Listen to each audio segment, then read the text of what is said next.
Are you truly stepping into the role of leader in your own life the way you know you're meant to? What shifts would unlock your full potential? It's time to explore those answers with the host of Sacred Leadership, intuitive business coach Sherisse Alexander. Are you looking to show up as a sacred leader in your life and you're feeling perhaps a little bit stuck with what even leadership actually looks like? What does it look like for you?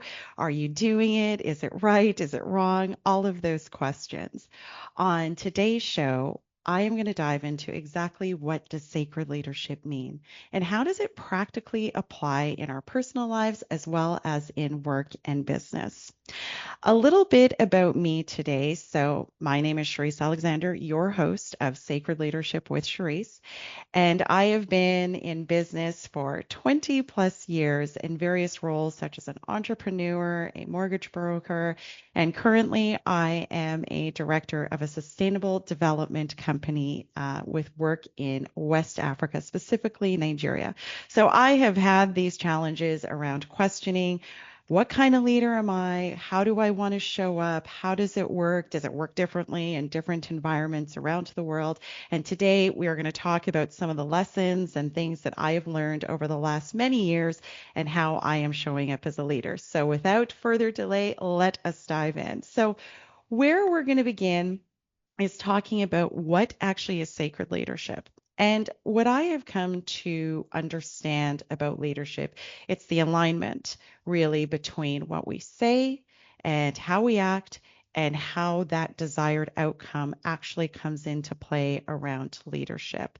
So when we talk about sacred leadership, some people might think that that's referring specifically to work or business, but I'm really talking about how do we become leaders in our lives, personally as well as professionally or in business. So let's start with personally and what does leadership look like? So for many years, people would say, "Oh, you're such a good leader. You're such a good leader."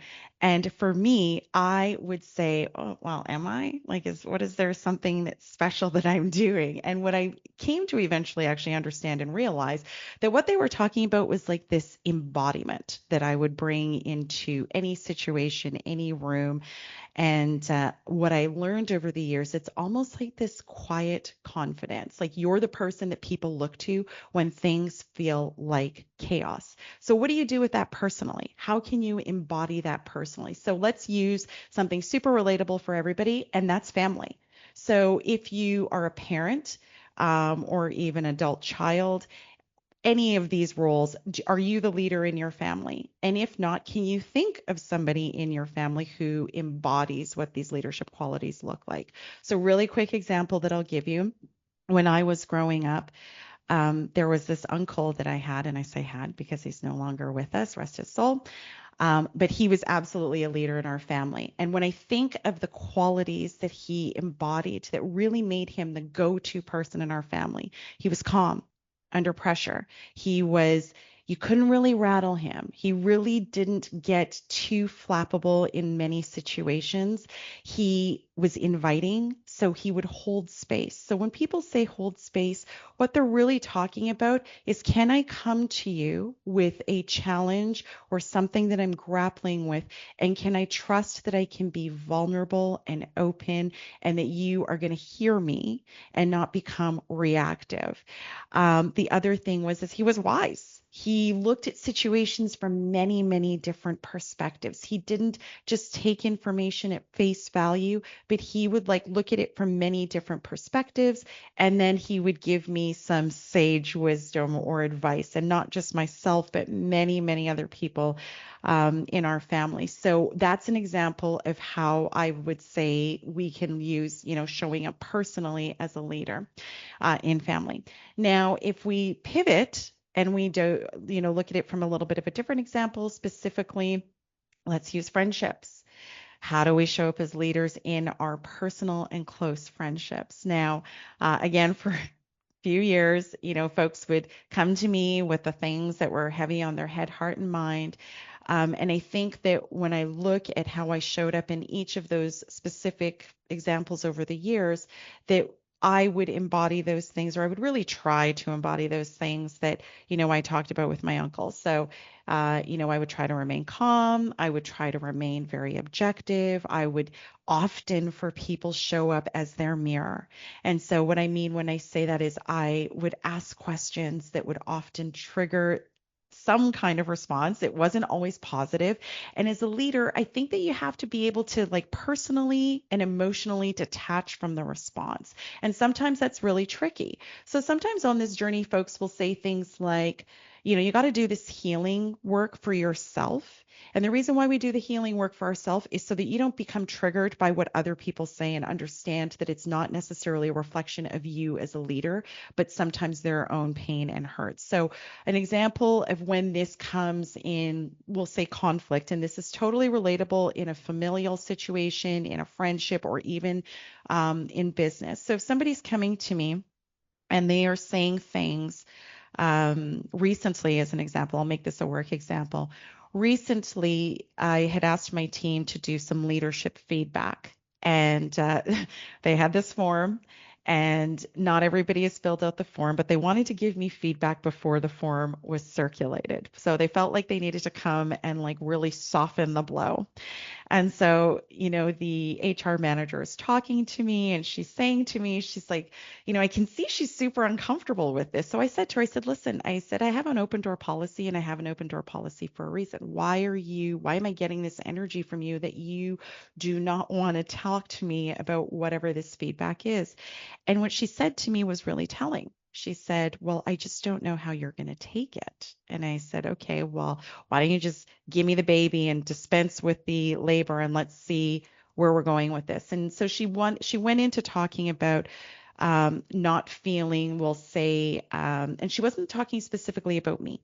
She was talking about leadership and management as a whole. And she was saying that, there were some challenges in the system and maybe not feeling necessarily heard or supported, or that they could make decisions without being micromanaged and all this other kind of stuff. And I said, okay, well, we went through each of the things one by one. But in that moment, I even said to her, I said, here's what you need to understand about me. I said, I have done enough work on myself that at the end of the day, the feedback you're giving me, I can detach from this and I'm not personalizing it. I'm taking it exactly as you are delivering it, which is feedback for me to digest and process and then decide how we actually move forward. And ultimately, at the end of that conversation, there was zero that came from it where I felt personally attacked in that scenario. So when we talk about, the work that needs to be done and how do we do the personal work and why is this relatable? You might be like, we're talking about work and we're talking about business and we're talking about personally. Here's the reality. It's all related.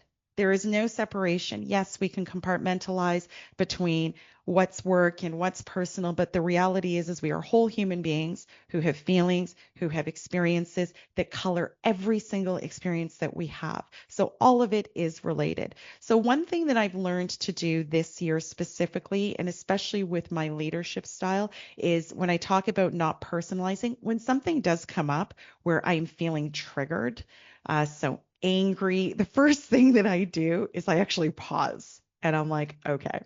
And I take a breath and I'll be like, internally, the question that I'm asking myself is, okay, why am I upset at this particular point in time? And I will usually make a quick note to myself, like, okay, I'm feeling anger right now. We're going to come back to exactly what's going on here at this moment in time and dive into why am I feeling angry. But before we dive into how I got here, I want to go back a little bit to my own journey in terms of finding my own leadership style and eventually landing here on this alignment piece, which I think is very important. So early in my career, when people would be saying, oh, you're such a great leader and all this other kind of stuff, I couldn't really fully understand what they were talking about. And that came fully under spotlight when I started working in Nigeria. And I came in, and for those of you who know me, you know that I wear these rosy colored glasses about how life should be and, the light that sits within everybody. And that is genuinely how I roll through my experience. But when I first started coming to Nigeria, For those of you that might be familiar with Nigeria, it can be a bit of I'm going to say dynamic. It's a very dynamic environment. It's fast paced. It can be full of opportunities. But sometimes people would call those opportunities challenges. And so when I came in, I was very much rooted in my rosy colored glasses type of experience. So I came in with this idea that like I'm going to bring my sunshine and everybody's going to love it and it's going to be amazing. And needless to say, yes, it was amazing in some ways, but in other ways, it was equally very challenging because what I was trying to say to people wasn't landing.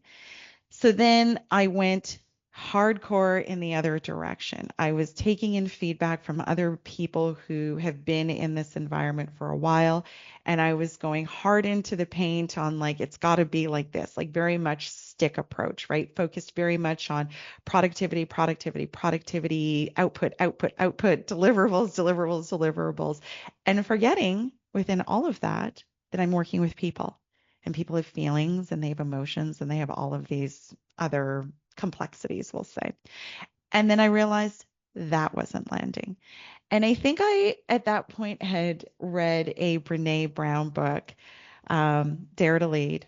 And she reminded me that we need to come back to the people piece.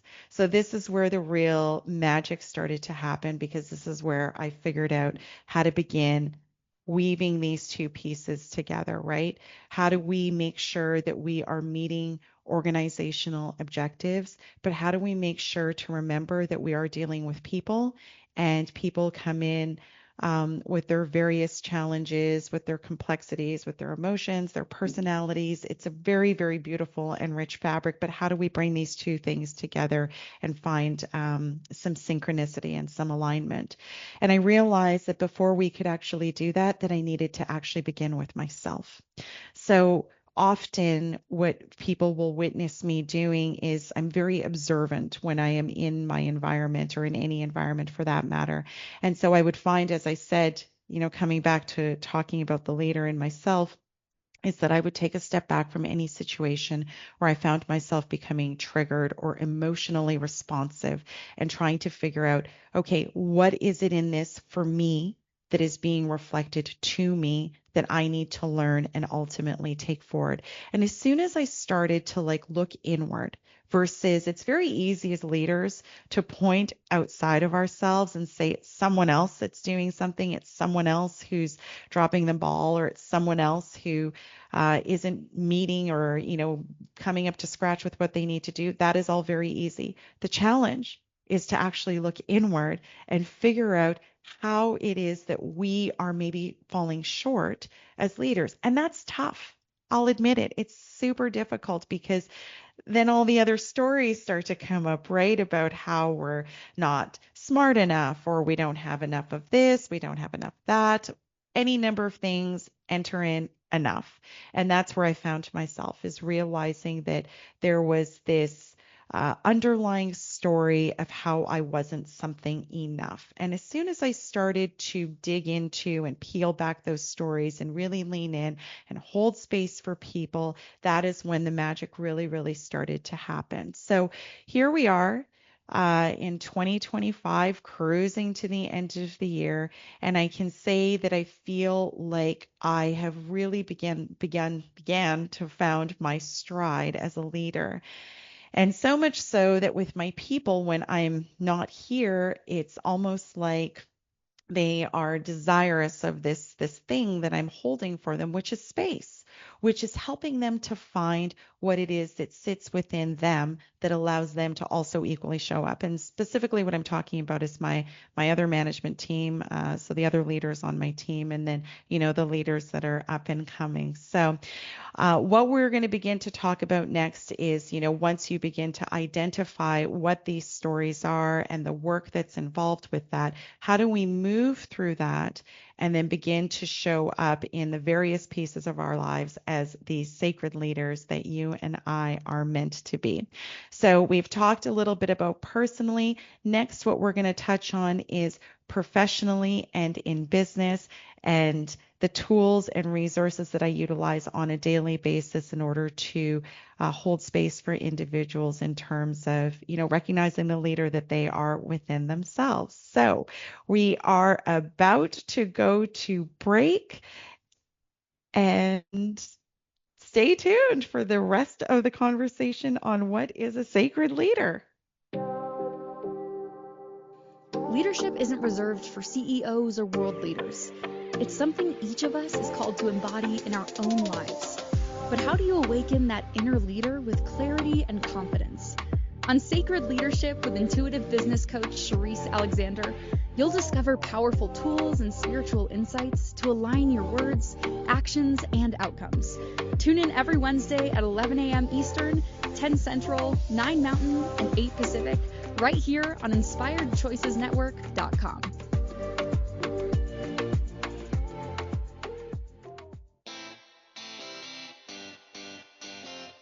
Are you a subject matter expert? Are you here to share your expertise with an audience waiting to hear from you in only the way you can deliver? Are you ready to have your voice amplified across the airwaves? Inspired Choices Network has a global radio platform streaming to millions of people across the world. Professionally produced and supported by an accomplished team every step of the way, you can broadcast from anywhere in the world, knowing your voice matters, and we ensure it is delivered with ease and efficiency. Eager to hear your message, the world awaits.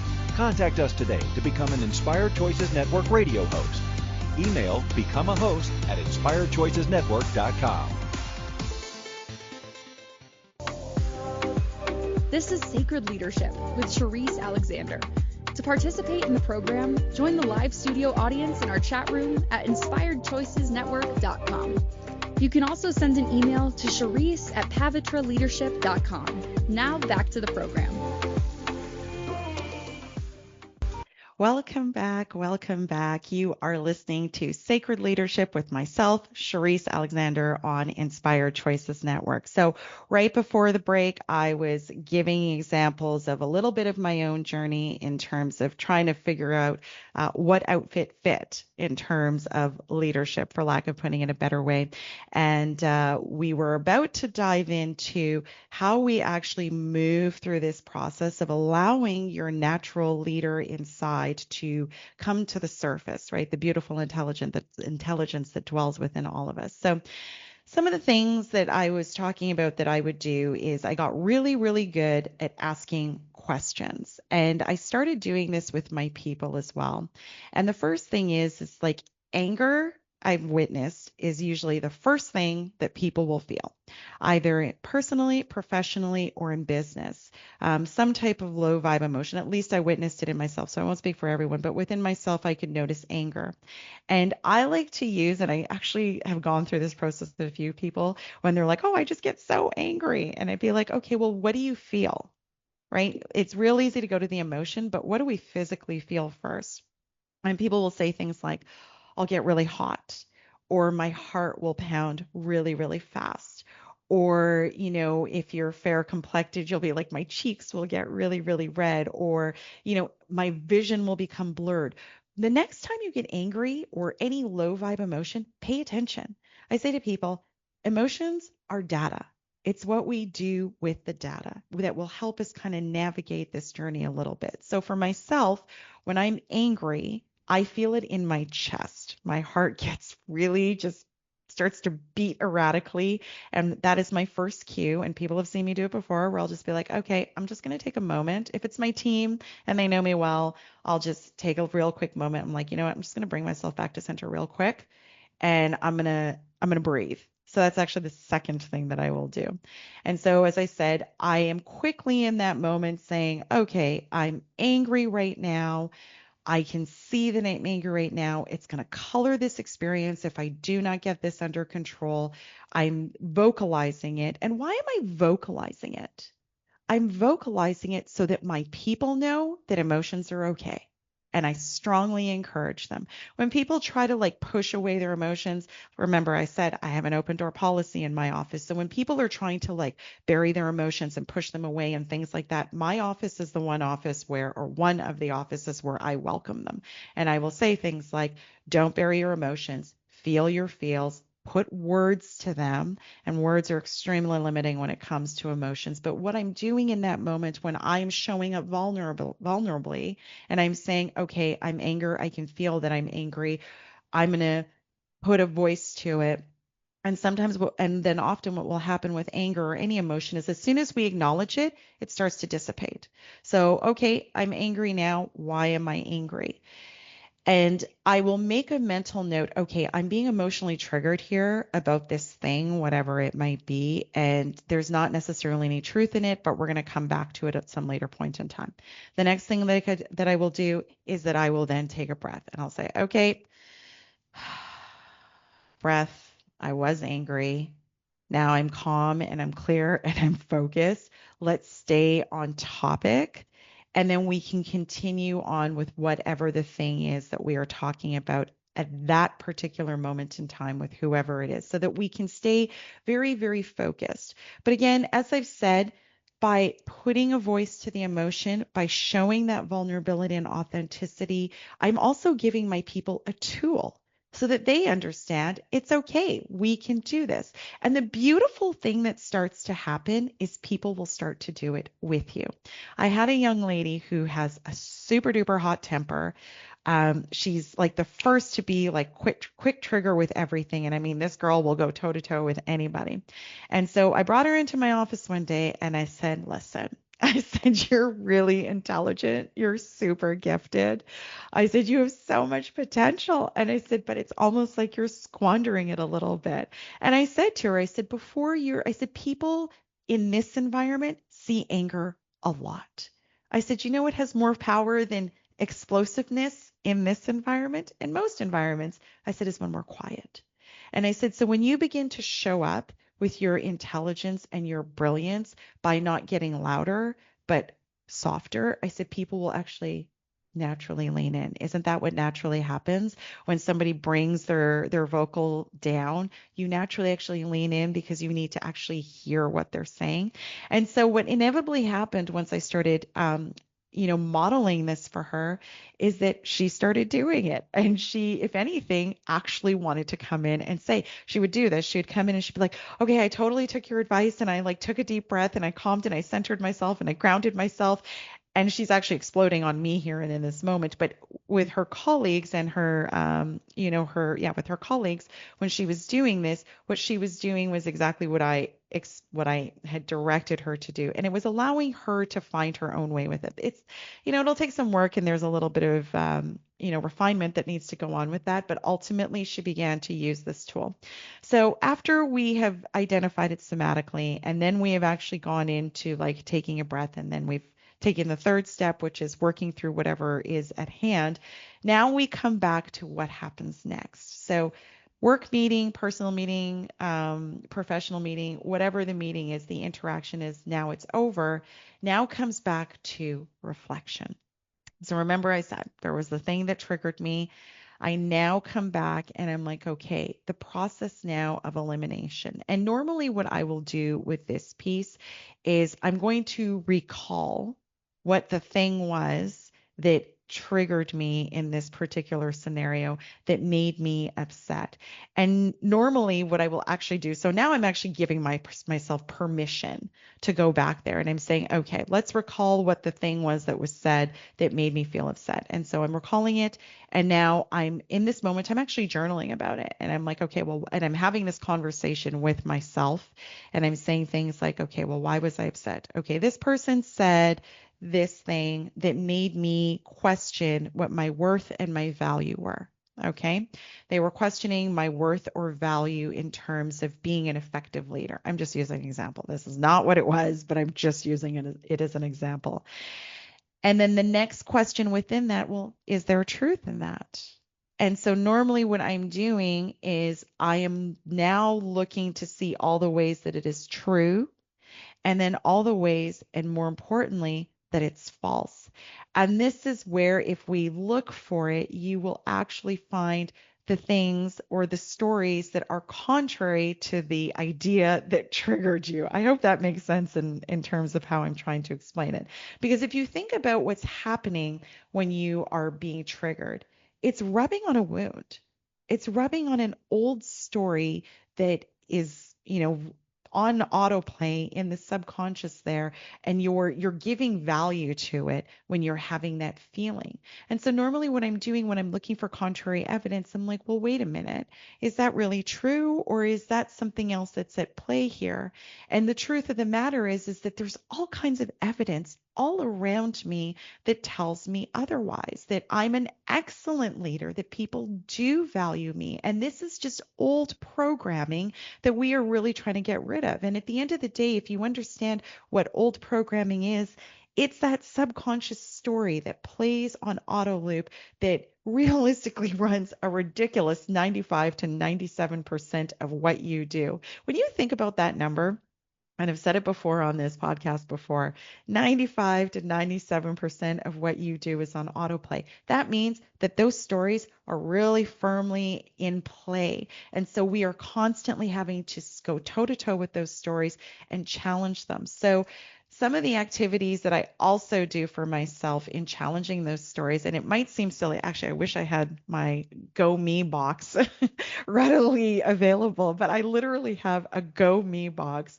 of like post-it notes, affirmations, if you will, of all the various ways that I show up as an amazing leader day in and day out. And the reality is that it does take work. And there are going to be things that are going to come up on a day-to-day basis where you're going to be having to challenge those stories. And I'm here to say that at the end of the day, if you just stick with it, stay with the story, or stay with the positive story in the amazing leader that you are, eventually those old stories will start to literally fade into the background and be a thing of the past. And the new stories, you will show up as the leader that you actually are, personally, professionally, and in business. So that is kind of the process that I work through when we'll say an interaction with someone. Again, just to recap, we talked about the somatic piece. So what are you feeling in your body? The second piece is like grounding and centering yourself with some breath work. The third piece is, putting a pin in it. Once you've cleared the emotion, put a pin in it. And then the fourth piece is, once the interaction is done, we come back and we ask ourselves some really, really critical questions in terms of, why was I being triggered? And then the last piece of all of that is like using a journal. And the journal is almost like your data collection, right? So because what you will eventually see starts to happen is you're creating it's a data log of like where you started in this journey, and then ultimately where you get to when you're trying to navigate finding your own leadership style within all of this. And it'll become really useful. And the one thing that I've actually noticed this year in particular is that folks are also seeing it within me. So there's something very quiet that happens where people notice that you are ultimately showing up a little bit differently. Like it's almost like you're getting a new outfit. That's actually the best way to put it. You're getting a new outfit and you're looking real confident in it.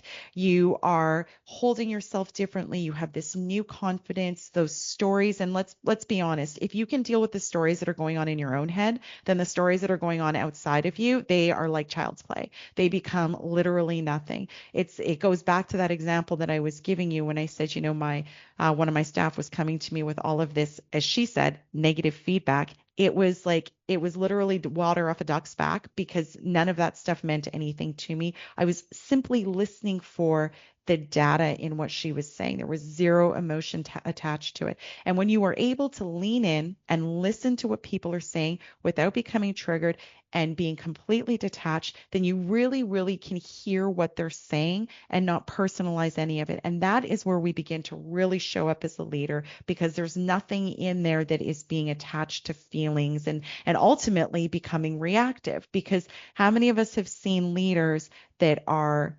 emotionally becoming reactive, and you can see it a mile away because you say something and they fly off the handle, or they become very, very defensive. And they start yelling or whatever those things might be, but you can see that they're becoming reactive. And when you can begin to ignite that within yourself, then it actually informs a lot of data when you are dealing with other people. Because now, when I see people becoming very emotionally reactive, I know it's not a reflection of me. If anything, I go into observer mode and it becomes, interesting. This person is becoming very reactive. And so now you can in turn come with some really, really intelligent questions.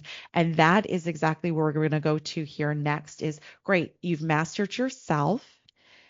What happens when you turn it on someone else? So we're going to go to break. You are listening to Sacred Leadership with myself, Sherisse Alexander on Inspired Choices Network. When we return, we will continue to discuss this topic on how you can turn this on other people and helping them find the leader in them. Leadership isn't reserved for CEOs or world leaders. It's something each of us is called to embody in our own lives. But how do you awaken that inner leader with clarity and confidence? On Sacred Leadership with intuitive business coach Sherisse Alexander, you'll discover powerful tools and spiritual insights to align your words, actions, and outcomes. Tune in every Wednesday at 11 a.m. Eastern, 10 Central, 9 Mountain, and 8 Pacific, right here on InspiredChoicesNetwork.com.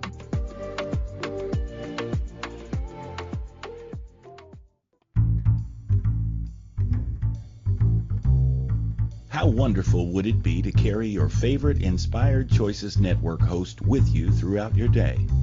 Well, now you can. Inspired Choices Network now has its very own mobile app. Our free app offers live streaming shows, along with thousands of podcasts and TV episodes. Our shows cover a wide variety of topics. Whether you're waking up with us, carrying us through the day, and taking us to bed with you, we're always here for you to enjoy. We're easy to find. Just search for Inspired Choices Network in the Apple App Store or Google Play Store. This is Sacred Leadership with Sherisse Alexander. To participate in the program, join the live studio audience in our chat room at InspiredChoicesNetwork.com. You can also send an email to Sherisse@pavitraleadership.com. Now back to the program. Welcome back to Sacred Leadership with Sherisse Alexander, myself, where today we are talking about sacred leadership and beyond. And the beyond is not just being a leader in work, but personally as well. We have been talking a lot about work lately, but we are going to touch on some of the personal piece here in a moment. But where we are at this moment in time in terms of just a recap of the previous segment, we were talking about the process of kind of really tuning into yourself and starting to bring that leader in you to the forefront when you're in a situation where you are perhaps being triggered. And the reason why we're talking about it here is, let's face it, it's well, maybe not super easy, but it's definitely a lot easier to be a leader or allow those qualities to come through when you feel good, right? When you're not being triggered, when there are no challenges, when nobody's going toe to toe with you. That's easy. That's not where the juice is. The juice is how do we still hold true? And really, that is the mettle of a true leader, is when you are being challenged. And that's what really ultimately people are looking at. When you forget people, that is what really comes to the forefront. When you are challenged, how do you show up? And that is the true measure of a leader. So next, what we are going to talk about here is how do you help others find that within them? And so I was using the example of the employee that I have that was having some challenges with how she was showing up with her colleagues and some of the guidance that I gave her. So we're going to dive more into that and kind of what that process looks like. So the first thing that I always do with people, and if you know me personally, you know that I do this. Personally, professionally, you know that I do this. When I see that people are feeling their emotions, the first thing I do is I hold space. And that means for me, open door policy. You can bring whatever you want to me. It can be personal, it can be professional, but I hold space. And so the folks that come into my office, they know that this is a safe space, that I will not judge, that I will hold what you are telling me in confidence. So what I'm talking about right now are values, right? So you can trust me. That's value number one. You can be vulnerable with me. So in other words, I guess that I will hold you. Number three, I will allow you to be authentic. Number four, I'm going to hold compassion for you. I'm going to be empathetic for you, whatever your values are. I'm telling you what mine are, but these are the things that I do with my folks. So they know that they can come here and they can have that very safe space to like take off their mask and be themselves. That's number one.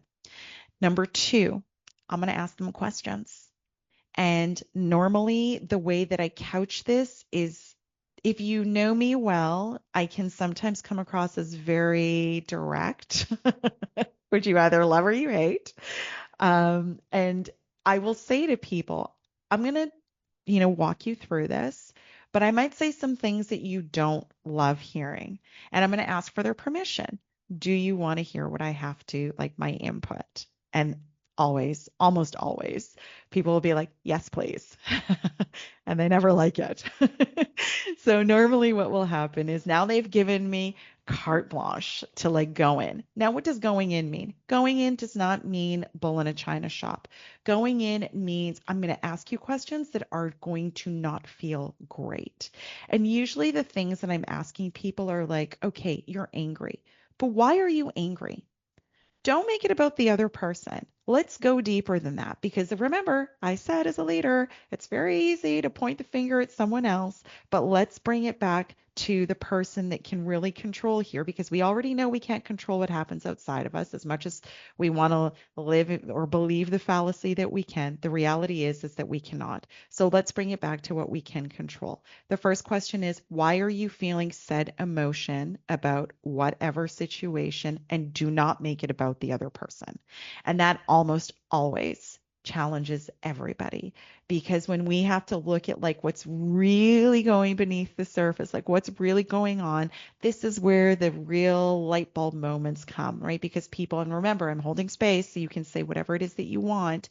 This is where people can be really honest and they can really begin to see how you are showing up as an individual is energetically, which we'll get into in other shows, but is energetically being reflected back to you. So that's the second piece. So first piece, remember, is holding space or being clear about what your values are. And the reason why it's important to have clarity on what your values are is because the second part of that is holding the space. Because if we've communicated our values and we're holding space or creating a container for those values, then we can safely ask questions and encourage real, honest reflection from the person that we're talking to. Now, the last piece of that, so just to recap, sorry, first is value, second is holding space, third is those juicy questions. And don't overthink the questions, right? Allow yourself to kind of navigate through these questions with what feels intuitively right. And if the person gets triggered, it's okay. Become detached from that. And again, when you see that, just remind them, okay, I can see that you're getting upset about this. Do you need a moment? Okay, you don't need a moment. If they do need a moment, give it to them, but then come back to it. Okay, well, why did you feel this new emotion? So this is ultimately how we really get to the root of any issue is we got to keep asking questions. And good thing for me is I love questions. I love to ask questions. So I'll ask questions all day long. So then the last piece of this is then what happens if you yourself become triggered in this quest of finding questions, and this sometimes happens. And so I would just invite you to remind yourself that if you find yourself becoming triggered by something that that person is saying, well, then that means there's something obviously in it for you as well. And when I say something in it for you as well, I mean something in it for you to take away from the experience. So in that, now, so this is where it becomes interesting because now you're holding space for the person that you're in relationship with, professionally speaking, and then you have your own thing that's coming up, which you also have to manage. So within that, what you're going to want to do is put a pin in it or make a mental note. Oh, I was feeling this when this was said. I'll come back to it later. Put a pin in it. And then you can do that entire process for yourself after you've dealt with said person in front of you. So Coming back, okay, so what does this entire circle look like again? And we're talking again in a work or business environment. So the first thing is know your values. And so what I'm talking about here are core values. What are the things that are important to you when having an authentic and vulnerable exchange with someone? So that's number one. Number two, we're going to hold space. So holding in mind what my core values are. Now, when I open this space for someone else to come into it and be authentic, these are the values that we are going to establish here, and we're going to now allow them to be open, honest, vulnerable, so on and so forth. Step three is we are going to go through our litany of questions, and we're going to hold space and allow for them to feel their feels and then ask those questions that are really trying to peel back and getting to the root of what's really at play there. And then last but not least, if you find yourself becoming triggered in this interaction, there is something juicy in it for you too. So just put a pin in it and come back to it when all is said and done. So that is how I would suggest that we kind of go through helping other folks find that leadership piece within them. And then, of course, feedback. Feedback is really important. So make sure to come back to the person and say, hey, how did that thing go? How did you handle it? This is kind of part of, for lack of putting it a better way, mentoring, leading, coaching people is check back in with them, see how the tools and resources, more things that we can do in order to help them find their way within navigating all of this. And I'm sure that inevitably what will happen is I use the example of my very fiery employee. She was excited to come back and tell me about all of the things that were going on. So now I want to pivot to where I used this in a business meeting, because sometimes people will say, oh well, that works really well when you're maybe in your office or maybe dealing with something personally. But then I had to use this particular scenario for myself in a business meeting. So this is an out of office offsite business meeting. And, when you are an entrepreneur or a business owner, things are personal for you. As much as we say they're not, let's face it, your business is your baby in a lot of ways. So when people are like, oh, it's just work or it's just business, no, that's not true. It's very, very personal because you put so much of yourself into this baby that you were trying to raise. So there was a scenario recently, this last week actually, where we were having a bit of not a conversation, a meeting, a little bit of a contentious meeting with, a client, we'll say. And it's been a bit of a heated relationship for a while. And what we were trying to do is come to agreements on this. Now, the last time I was in one of these meetings with this client, it was very emotional for me. And what was even more horrifying is it was very obvious to everyone else that I was very emotionally invested. So I literally ran away from this meeting with my tail tucked between my legs and swore I was never going to go back because I was embarrassed. I was embarrassed that at the end of the day, I had allowed my emotions to be so visible. So fast forward, I think the last time I was at this client's office was like literally a year ago. Fast forward, come back a year, and with all of these tools that I literally talked to you about today, I was able to sit in this meeting that was, I found that because I was able to hold myself in a very, very different space where I was able to park my emotions, literally take myself out of the emotional hot seat, put those emotions over there for just one moment. Yes, we're going to use the data, but at the end of the day, that emotion doesn't need to be in this meeting because it's going to color my actions. It's going to color what I'm seeing. And what I'm trying to do is to get a sense and a perspective of what is actually going on in the room. And that is actually the real important reason of why it's not avoid the emotions, it's acknowledge and put a pin in it. Because when we have emotions that are coloring a situation, especially in work, it makes it really difficult to see what is actually going on. It makes it difficult to see other people's, the things they're saying, or hear the other things they're saying, see their body language, understand where they're coming from. And if we think about what ultimately the purpose of this particular methodology is, it's to really see the perspective of what's going on in the room. And the next time we have the next episode, I'm going to make sure that I bring this visual representation of exactly what it is that I'm trying to talk about. And I bought this thing recently because it reminded me that when we go into any interaction, there's many different truths that are going on. And so what we're really trying to do is to park the emotion so that we can see through to what is relevant at that particular point in time as a leader. So we are going to then next talk about, I'm going to give you the rest of the story of how we handled or how I handled this potentially emotional situation. And we're going to kind of wrap up coming back to the other pieces of being a sacred leader in your life when we talk about it personally, in terms of friendships, and then also when we talk about familially, like with family, be it as a parent or as a sibling or any of those things in your life. So when we come back from break, we will dive into that. Stay tuned. Leadership isn't reserved for CEOs or world leaders. It's something each of us is called to embody in our own lives. But how do you awaken that inner leader with clarity and confidence?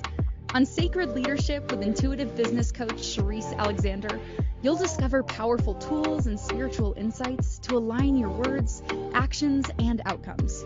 Tune in every Wednesday at 11 a.m. Eastern, 10 Central, 9 Mountain, and 8 Pacific, right here on InspiredChoicesNetwork.com.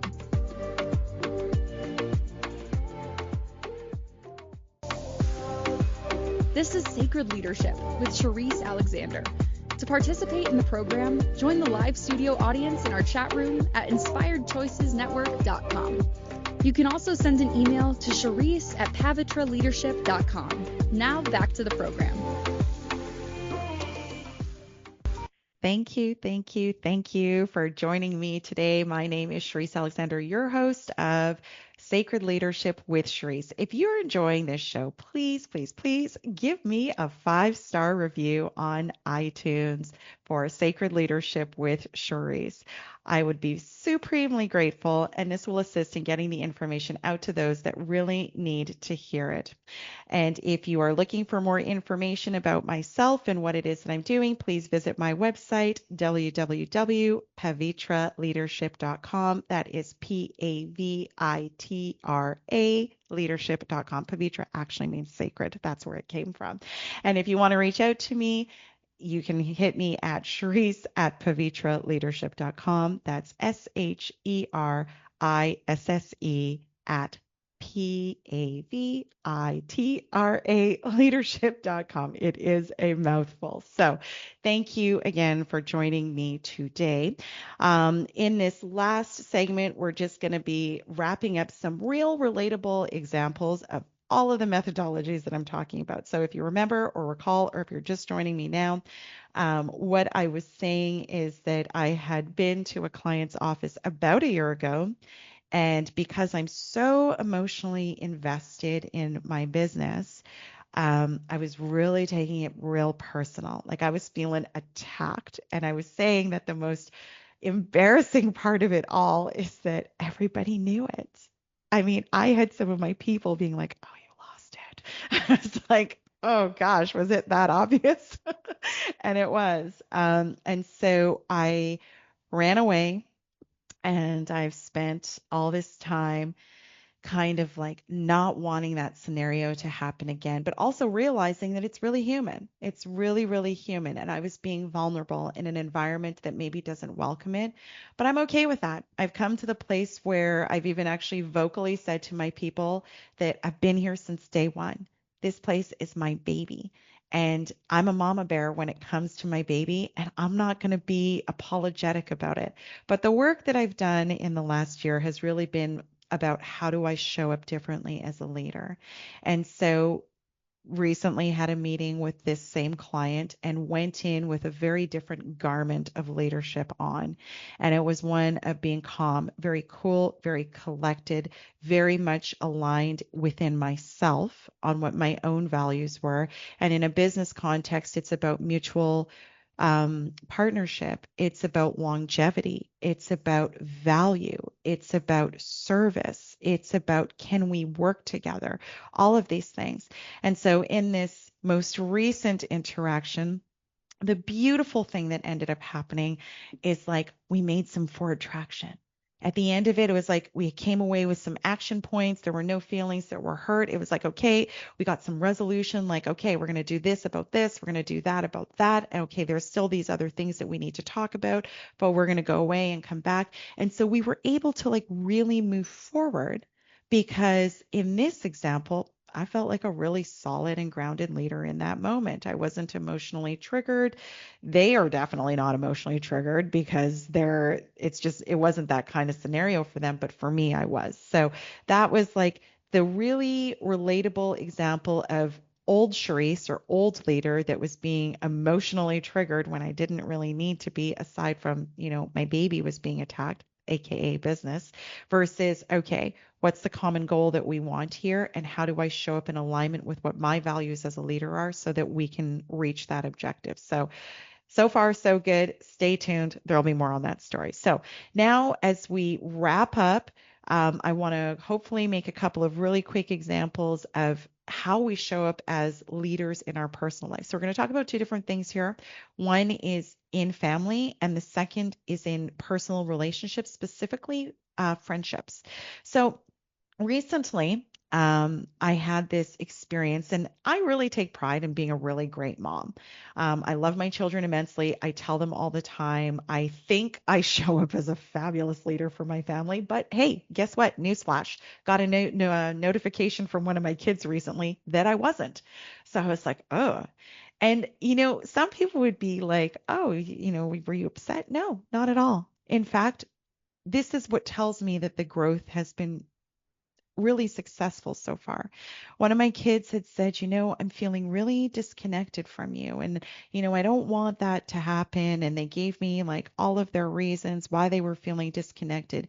And instead of leaning into making a story or leaning into a story, which I've definitely done in the past, where I'd be like, oh, I'm not a good mom. Oh, I abandoned my kids, or I did this thing, or I did that thing, any number of things that I could have said that I wasn't doing. Instead, I just heard what he was saying. And I just was like, okay, no problem. Let's fix it. How do we do that?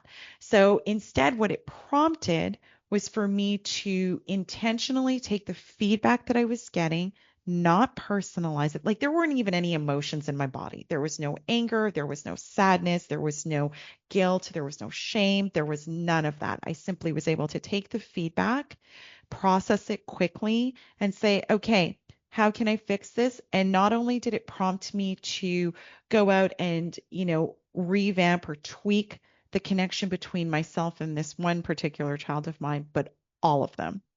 And that is an example of how we show up as leaders in our personal lives, specifically with family. Like, let's face it, family can trigger you super easy because they know you.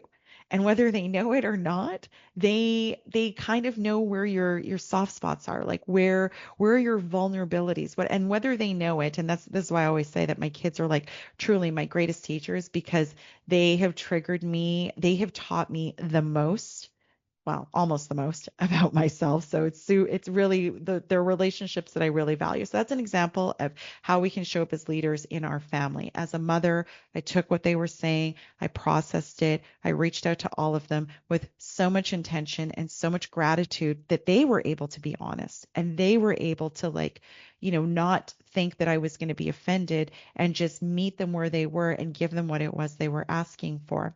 So thank you to who you are for giving me that feedback that I was able to turn around and use with everyone else in our family to make sure that I'm having those really genuine and intimate connections. So we are getting to the end of our time here, so stay tuned on future episodes or future shows where we can talk about, being a sacred leader and beyond, not just in work or in business, but also in family and friendship, because really at the end of the day, what is the point of this entire journey if we can't be vulnerable and authentic within all of that? So, I think we might be able to do one more here in terms of friendships. Oh, yes, we can. So, realistically speaking, with friendships, let me just think about this really quickly. Yes, I have recently oh, no, we don't. Okay. So, anyways, until next time, thank you so much for joining me today, where we talked about being a sacred leader and beyond with Sherisse Alexander. Until next time.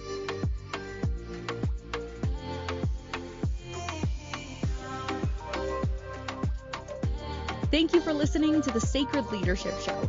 Sherisse returns Wednesday at 11 a.m. Eastern, 10 Central, 9 Mountain, and 8 Pacific on the InspiredChoicesNetwork.com. Until then, continue taking small steps today to be a leader in your life for the collective.